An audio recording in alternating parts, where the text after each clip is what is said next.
Assalamu alaikum. In this video, how to make a faded border in Photoshop.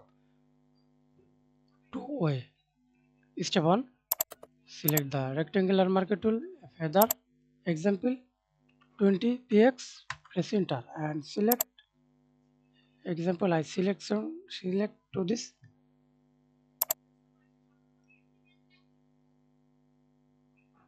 create a layer mask. And step 2 again select 0 and select refine its feather